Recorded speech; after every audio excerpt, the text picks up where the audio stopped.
네, 안녕하세요. 2023년 소이 오일 마스터 프로그램 챕터 2 식용유 정제 가공 및 보관 방법에 대해서 강의를 맡을 무석대학교 정문웅입니다. 이번 챕터에서는 이제 식용유를 특히 콩기름을 어떻게 추출하는지, 그리고 또 어떻게 정제하는지, 또 다른 가공 방법은 없는지 이런 것을 살펴보고요. 식용유의 산화 과정은 어떻게 일어나는지, 그리고 그렇다면은 식용유를 어떻게 보관해야 되는지에 대해서 말씀드리겠습니다. 일단 식용유를 추출하는 방법은 크게 두 가지가 있는데요. 하나는 이제 압착법이라고 그래서 이제 시장에서 보면은 들기름하고 참기름을 짜는 방법이고요. 용제 추출법에서 대부분의 공업적으로 식용유를 추출하는 방법은 핵산을 이용해서 추출하는 방법을 사용하고 있습니다.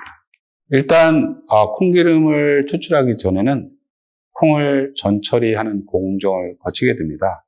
그래서 콩을 갖다가 먼저 선별을 하고요. 좋은 콩을 선별해내는 거죠. 그 다음에 건조하고 롤러 사이로 콩을 통과시켜서 크래킹을 시킵니다. 크래킹이라는 건 이제 부수는 건데요. 콩을 한 6에서 한 9조각 정도로 부숴내고요. 그렇게 되면 이제 껍질이 튀겨져 나오는데 그 껍질을 갖다가 바람을 통해서 불어갖고 껍질을 제거하고 그 다음에 거기에다가 이제 스티밍을 해갖고요. 템퍼링이라는 공정을 거치게 됩니다. 그 다음에 이 스팀이 된 콩 절편에 롤러 사이를 통과시켜서 아편을 만들게 됩니다. 이렇게 아편을 만들게 되면 이런 아편을 갖다가 핵산이라는 용제에 담아서 원유를 추출하게 됩니다. 이렇게 추출된 원유는 색깔도 진하고 또 아주 불쾌한 냄새가 포함되기 때문에 바로 식용이 불가능하고요. 이렇게 해서 이제 정제 공정을 거쳐갖고 정제 콩기름을 얻게 됩니다. 근데 이때 들어가는 정제 과정은 탈검, 또 알칼리 탈산, 탈색, 탈취 과정을 거치게 되는데요. 탈검은 인지질이라는 검을 제거하는 과정이고, 탈산은 유리지방산을 제거하는 공정이고, 탈색은 말 그대로 색소 성분을 제거하는 공정입니다. 그리고 탈취는 불쾌한 냄새 성분이나 유리지방산을 제거하는 공정이고요. 이때 토코페린이나 스테롤도 조금 같이 빠져나오게 됩니다. 그러면은 탈검부터 좀 보겠습니다. 탈검은 식용유 원유에 들어있는 인지질을 물을 첨가해서 교반해갖고 그 인지질을 소화시킵니다. 이렇게 소화되면은 그 인지질은 비중이 증가하기 때문에 원심 분리를 통하면 쉽게 제거할 수 있게 되게 됐습니다. 이렇게 해서 검지를 제거하는 공정을 탈검 공정이라고 합니다. 다음은 탈산인데요. 탈산은 식용유에 들어있는 유리지방산을, 이 유리지방산은 식용유에 들어있을 때 지용성인데 여기다 가송소다를 넣어서 반응을 시키면 비누라는 성분이 생깁니다. 그래서 이런 걸 갖다가 소디움 소업이라고 그러는데 이런 비누분이 만들어지면 이 비누분은 물에 녹게 됩니다. 그래서 그걸 원심 분리하고 또 물을 넣어서 수세하는 공정을 거치게 돼서 이런 유리지방산을 제거하는 공정이 되겠습니다. 다음에는 이제 탈색 공정은 탈산유를 일단 압력을 빼갖고 감압을 시킨 다음에 온도를 높입니다. 그래서 가열하는데 가열 온도는 약 100도 정도로 높이고요. 그 다음에 탈색제, 흡착제를 첨가해서 교반을 해서 필터해갖고 색을 빼는 그런 공정을 말하게 되겠습니다. 그때 이제 사용되는 흡착제는 여러 종류가 있는데 천연 활성 탈색토, 실리카, 활성탄, 마그네슘 실리케이트 등이 있는데 산업적으로 가장 많이 쓰이는 것은 활성 탈색토가 되겠습니다. 이번 공정은 이제 탈취 공정을 보시게 되는데요.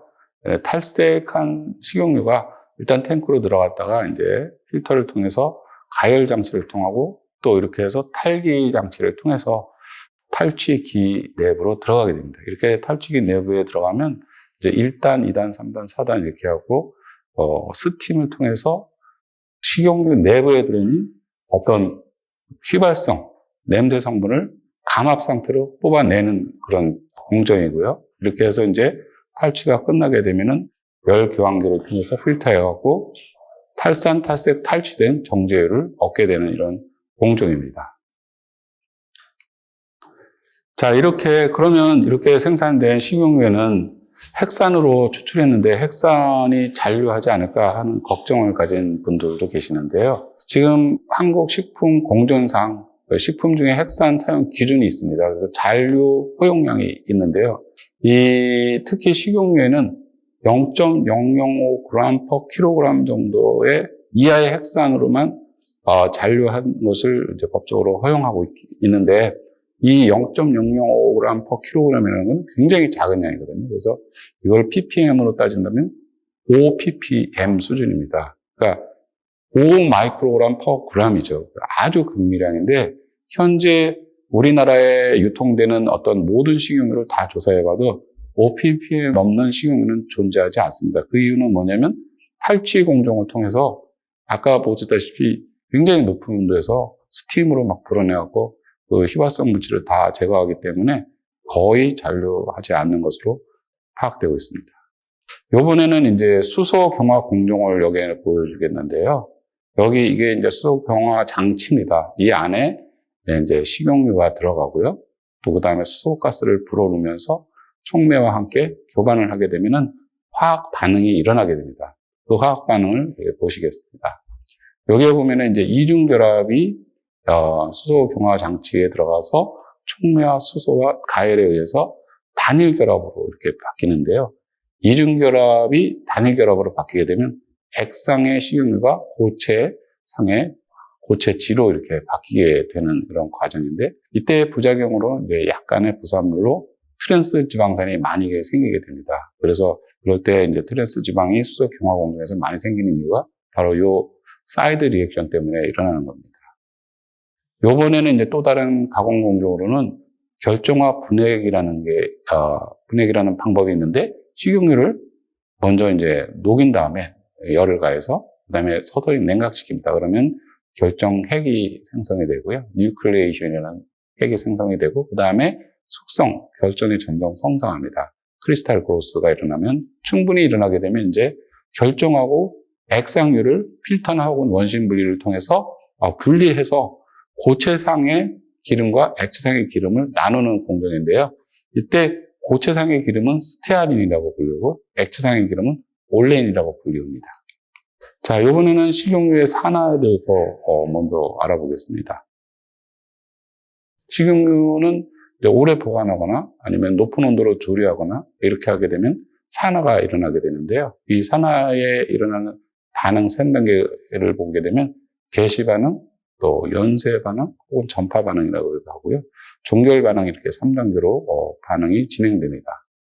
여기에 보면은 산화가 일어나려면 지질, RH라는 게 기름인데요. 여기에 어떤 원인으로 인해서 그 원인은 이제 광선이라든지 어떤 금속 성분이라든지 아니면 열을 하게 되면 그 지질에서 수소 원자가 떨어져 나옵니다. 이렇게 떨어져 나오면 지질 라디칼이 생성이 되게 되는데요. 이게 반응의 개시입니다. 그래서 이 라디칼은 산소와 반응하게 됩니다. 왜냐하면 산소 자체가 라디칼이기 때문에 라디칼 리액션 반응이 일어나고 퍼럭시 레디칼이 일어나게 되는데 이때 연쇄 반응이 시작되게 되는 거죠. 이렇게 되면 이제 퍼럭시 레디칼이 또 다른 지질에 있는 수소 원자를 뽑아내갖고 그 과산화물을 형성하고요. 또 이렇게 된 새로운 지질에서의 라디칼은 또다시 산소와 반응하고 계속해서 순환하게 되고요. 이 순환 과정에서 반응은 엄청난 속도로 증가하게 됩니다. 이렇게 해서 이렇게 이제 여러 가지 반응이 분해가 되면 휘발성 광합물도 생기고요. 동시에 이제 독성 광합물도 여기서 생기게 됩니다. 그 다음에 마지막으로 이제 라디칼끼리 서로 반응을 해갖고 중합체가 형성되는데요. 이렇게 되면 라디칼이 소모되면서 반응은 종결되게 되는데 이때는 이제 중합체가 형성이 되게 됩니다.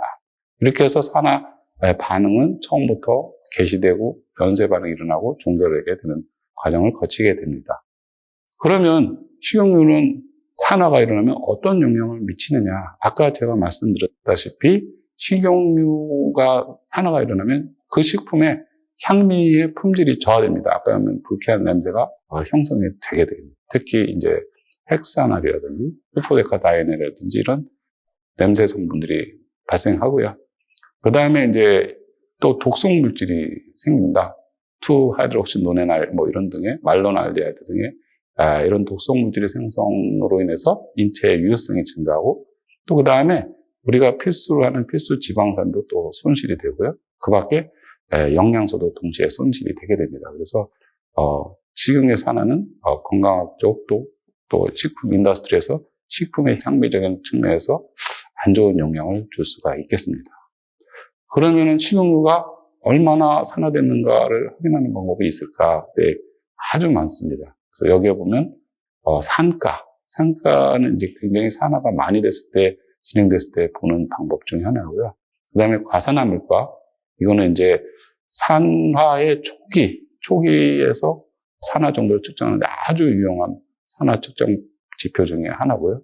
그다음에 총극성화합물, 이거는 또 산화가 많이 진행된 티그 같은 경우에 그 밖에도 불포화지방산의 상대적 조성 변화라든지 공해 이중결합의 함량이라든지 뭐 이런 여러 가지를 볼 수 있는데 그 중에서 이제 여러분들이 쉽게 볼 수 있는 그냥 불쾌한 기름 냄새, 기름쩐 냄새라고 또 보통 얘기하는데 그런 거 느낄 수 있고요. 색이 또 진해지고 거품도 나고 또 끈적끈적해지고 또 연기가 발생하는 이런 현상이 그런 것을 봐갖고 감각적으로도 구별해낼 수 있습니다.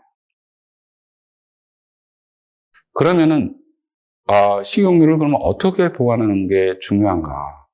일단은 식용유가 산화가 무엇으로 인해서 촉진되는가를 보면 쉽게 보관 방법을 이해할 수 있겠는데요. 우선 식용유의 산화는 지방산 조성에 아주 크게 영향을 미칩니다. 불포화 지방이 많이 들어있는, 특히 다가불포화 지방이 많이 들어있는 기름을 가지고 튀긴 거나 할 때는 산화가 굉장히 빨리 일어나고, 그 다음에 온도가 높은 요리를 할 때, 또 금속 성분과 닿았을 때, 광선이 또 조사됐을 때, 산소에 노출이 됐을 때, 이럴 때 많이 일어나기 때문에 이걸 보면 지방산 조성이 올레산 함량이 높은 기름일수록 산화가 안정성이 높겠죠. 그 다음에 온도가 낮을수록, 그러니까 보관하려면 냉장고에 보관이 아주 좋겠죠. 그 다음에 금속이 철이나 구리 금속에 이렇게 넣지 않는 것도 중요하고요. 그 다음에 무엇보다 광선을 쬐지 않는 게 되게 중요합니다.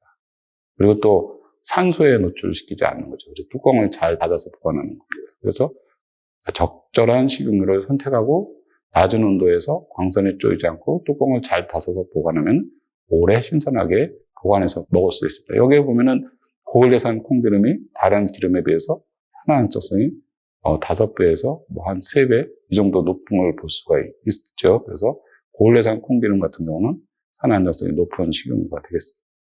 여기에 보면 이제 광선 조사에 관련된 데이터인데요. 보면은 광선을 차단했을 경우에는 6일 동안 저장했을 때 과산화 물가가 하나도 안 올라가는 걸 볼 수가 있죠. 근데 광선을 이렇게 조사시켰더니 거의 100에, 거의 6일 만에 100까지 올라가는 이런 결과를 보입니다. 그래서 광선을 차단하는 건 얼마나 중요한지를 보면 중요한 데이터가 되겠습니다.